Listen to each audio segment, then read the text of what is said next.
தெருவுல இருக்கிற வெறிநாய்களால குழந்தைகளை இருந்து பெரியவர்கள் வர ரோட்ல செல்லும் போது ஏகப்பட்ட பாதிப்பு ஏற்படுது. நாடு முழுவதுமே இதுவரைக்கும் இல்லாத அளவுக்கு பெரிய சர்ச்சை வெடிக்க காரணமே இந்த ஒரு விஷயம்தான். இந்நிலைதான் போன வாரம் விஜய் டிவில நீயா நானா நிகழ்ச்சியில டாக் லவர்ஸ் அண்ட் திருநாய்களால பாதிக்கப்பட்டவர்கள் எதிரெதிர் தரப்புல உட்கார்ந்துகிட்டு பேசிய விவாத நிகழ்ச்சியில நாய்கள் நலன் மீது அக்கறை கொண்ட நடிகை அம்மோ, சிறப்பு விருந்தினரா கலந்துகிட்ட படவா கோபின்னு பல பிரபலங்கள் பேசியதும் அதுக்கு தொகுப்பாளரான கோபிநாத்தே வன்மையா கண்டித்ததும் பெரும் சலசலப்பை ஏற்படுத்தினுச்சு. இதனாலேயே சோசியல் மீடியா முழுக்கவே இந்த ஷோ தான் இப்ப ட்ரெண்ட்ல இருக்கு. இந்நிலையில அதுக்கு பல பிரபலங்கள் ஆதரவும் எதிர்ப்பு தெரிவிச்சிட்டு வராங்க. இந்நிலையில தான் நடிகை அம்மோ ஆவேசமா ஒரு வீடியோவை ஷேர் பண்ணாங்க. அதாவது 8 மணி நேரம் ஷோவை நடத்திட்டு வெறும் 45 நிமிஷம் மட்டுமே எடிட் செஞ்சு போட்டிருக்காங்க. நீயா நானா ஷோல போய் கலந்துக்கிட்டதை வச்சு நிறைய பேர் ட்ரால் பண்றீங்க, நிறைய அப்யூசிவ் நிறைய வேர்ட்ஸ் நீங்க யூஸ் பண்றீங்க. அதுக்கெல்லாம் பயந்து நான் இந்த வீடியோ போடுறேன்னு தயவு செஞ்சு நினச்சிக்காதீங்க. நீயா நானால என்ன நடந்துச்சு அப்படிங்கிறத ஃபர்ஸ்ட் ஆஃப் ஆல் எல்லாருமே தெரிஞ்சுக்கணும். Neeya Naana is a show was recorded for 8 hours. 8 மணி நேரம் ரெக்கார்ட் பண்ண ஒரு விஷயத்த வெறும் 45 நிமிஷம் எடிட் பண்ணி போட்டிருக்காங்க. அது மட்டும் இல்லாமல் நீங்கள் எல்லாருமே அன்எடிட்டட் வெர்ஷன் பார்த்தீங்கன்னா என்ன நடந்துச்சு அப்படிங்கிற விஷயம் தெரியும். ஒரு பக்கம் டாகை விரும்புகிறோம், அது மட்டும் இல்லாமல் தெருநாய்களை ஆதரிக்கிறோம்னு சொல்கிறவங்களோ, இன்னொரு பக்கம் வேண்டான்னு சொல்கிறவங்க அப்படின்னு தான் எடுத்தாங்க.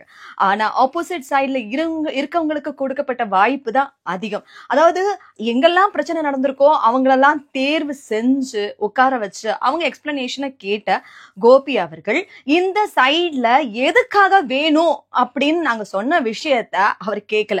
எப்ப மைக்ல நாங்க பேசணும் அப்படின்னு ஆரம்பிச்சாலும் இல்ல பேசாதீங்க பேசாதீங்க, உங்களுக்கான சான்ஸ் வரும்போது நீங்க பேசலாம், வேண்டாம் வேண்டாம் வேண்டாம் அப்படின்னு சொன்னாங்க. அது மட்டும் இல்லாம இந்த பக்கத்துல இருந்தவங்க அத்தனை பேருமே இன்னசென்ட் பீப்புளா கூப்பிட்டு இந்த பக்கத்துல, அதாவது அந்த விஷயம்னா என்னன்னே தெரியாத மக்களை இந்த பக்கத்துல கூப்பிட்டு உட்கார வச்சு அவங்கள பேசுங்கன்னு சொல்லிட்டாங்க. இந்த பக்கத்துல இருந்தவங்க முழுக்க முழுக்க அதை பத்தின நிறைய விஷயங்கள் தெரிஞ்சவங்க மட்டும் இல்லாம யார் யாரெல்லாம் பாதிக்கப்பட்டாங்களோ அவங்கள தேடி கண்டுபிடிச்சு கூட்டிட்டு ஒரு டாக் ஷோல உட்கார வச்சு என்ன பண்ணணும்னு நினைச்சீங்க அப்படின்னு எங்களுக்கு தெரியல. என்ன இதுக்கு முன்னாடி படவா கோபியும் ஒரு வீடியோவை ஷேர் பண்ணாரு. அதுல விஜய் டிவி நிறைய எடிட் பண்ணி போட்டிருக்காங்க, அதனால என்ன தப்பான கோணத்துல காட்டியிருக்காங்கன்னு சொல்லியிருந்தாரு. அதோட பனிமலர் பன்னீர்செல்வம் ஒரு வீடியோ ஷேர் பண்ணியிருக்காங்க. திருநாய்களை விட டாக் லவர்ஸ் தான் ரொம்ப ஆபத்தானவங்க என்பதை நீயான நிகழ்ச்சி வெளிச்சம் போட்டு காட்டியிருக்கு. தெருநாய்கள் மேல அக்கறை கொண்டவங்க, அதன் மேல அலர்ஜி அண்ட் பயம் கொண்டவங்கள கூட டாக் லவர்ஸ்னு உட்காந்துக்கிட்டு பேசுறவங்களுடைய பேச்சை கேட்டா டாக் ஹேட்டர்ஸா மாறிடுவாங்கன்னு தன்னுடைய கருத்தை படிச்சுன்னு சொல்லியிருந்தாங்க.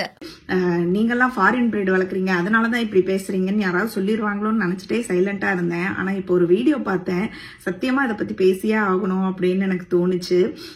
நான் பிறந்ததுல இருந்து நாய் வளர்க்குறேன், நாட்டு நாய் தான் வளர்க்குறேன், அதோட தான் ஊறி திளைச்சுக்கிட்டு இருந்தேன். இப்ப நமக்கு ஒரு ஆப்ஷன் இருந்துச்சு அப்படிங்கறதுனால நான் எனக்கு பிடிக்கும் அப்படிங்கறதுனால பக்கு வளர்க்குறேன். அந்த அளவுக்கு நாங்களும் டாக் லவ்வர்ஸ் தான். ஆனால் மனிதர்களா டாகா, குழந்தையோட உயிரையும் நாயையும் கம்பேர் பண்றது, என்னது ஒரு நாய் குழந்தைய சுத்து போட்டுருச்சு அப்படின்னா அதுக்காக நான் வருத்தப்படுறேன். ஆனா அந்த நாய் மனிதர்களால என்னென்ன ட்ராமா அனுபவிச்சுன்னு யாராவது பேச முடியுமா? நாய்க்கு பேச்சிருந்தா அதெல்லாம் சொல்லி இருக்கும். அதை பத்தி யாருமே பேச மாட்டேங்கிறீங்க. அந்த ஏங்கிள் ஏன் யோசிக்க மாட்டேங்கிறீங்க? குழந்தை இப்போ நாய் குறுக்க இறந்தா இப்படி சொல்றோம், அதே ஒரு குழந்தை குறுக்க வந்திருந்தா இப்படி எல்லாம் பேசுறத கேட்டா இந்த நாய்கள் பிடிக்காது, இல்ல பயமா இருக்கு, இல்ல ஒரு அவர்ஷனா இருக்கு அப்படின்னு கொஞ்சம் பேர் இருப்பாங்க. ஆனாலும் அதுக்கு பாட்டுக்கு இருக்கட்டும், நாங்க பாட்டுக்கு இருக்கோங்க அப்படின்னு இருப்பாங்கல்ல. இல்ல லேசா பிடிக்கும் ஆனா தொடர்க்கெல்லாம் பயங்க அப்படி இருப்பாங்கல்ல, அவங்கள கூட நீங்க டாக் ஹேட்டர்ஸ் ஆக்கிட்டு இருக்கீங்க. ஆக்சுவலி இங்க நாயே பிரச்சனை கிடையாது, இந்த டாக் லவ்வர்ஸ் சொல்லிக்கிட்டு இருக்கிறவங்க தான் பிரச்சனை. நாயை வெறுக்க வச்சுக்கிட்டு இருக்கீங்க. இந்த கொஞ்சம் கொஞ்சம் அப்படி இப்படி இருக்கிறவங்களை எல்லாம் கூட. ஆக்சுவலி ஒருத்தவங்களுக்கு பிடிக்காது இல்ல பயம் அப்படின்னா அந்த உணர்வை ரெஸ்பெக்ட் தான் பண்ணணும். இதை தொடர்ந்து பாடகி சுசித்ராவும் ஒரு வீடியோ ஷேர் பண்ணிருக்காங்க. ஏங்க டாக் லவர்ஸ், டாக இப்படியெல்லாம் லவ் பண்ணி வைப்பீங்களா? டாக சப்போர்ட் பண்ணுவீங்க, மனுஷன் நம்ம சப்போர்ட் பண்ண மாட்டீங்க. ஏங்க எல்லாத்தையும் ஒரு சாக்மட்டையில தூக்கி கொண்டு போய் போட்டோம் எங்கேயாவது மார்ஸ்ல, புளூட்டோல. தேர்நாய் திமிர்லாம் ஜாஸ்தி ஆகி அவங்க டெரிட்டோரியலிசம் ஜாஸ்தி ஆகி ரொம்ப பெரிய மெனஸா இருக்காங்கன்னு கவர்மெண்ட் ஃபர்ஸ்ட் டைம் உருப்படியா ஒரு வேலை செய்ய முடிவெடுத்திருக்கு. நடக்க விட மாட்டீங்க. இந்த டாக் லவர்ஸ் நீங்களாம் மனுஷ விரோதிங்க. உங்களையும் ஒரு சாக்கு மூட்டையில போய் போட்டு ஏதாவது ஜூபிட்டர்ல கொண்டு போட்டுறணும். இப்படி பலரும் அவங்களுடைய கருத்துக்களை சொல்லிட்டு வராங்க. அது மட்டும் இல்லாம இப்ப கோபிநாத்தோடைய இன்ஸ்டாகிராமோடைய கமெண்ட் செக்ஷன்ல பலரும் கோபிநாத்தை திட்டியும் அதோட ஆதரவும் தெரிவிச்சிட்டு வராங்க. மேலும் உங்களுடைய கருத்துக்களை கமெண்ட் செக்ஷன் சொல்லுங்க. இது போன்ற வீடியோஸை பார்க்க நியூஸ் தமிழ் கிட்ஸ் சேனலை சப்ஸ்கிரைப் பண்ணுங்க. மறக்காம நோட்டிபிகேஷன் பட்டனை கிளிக் பண்ணுங்க.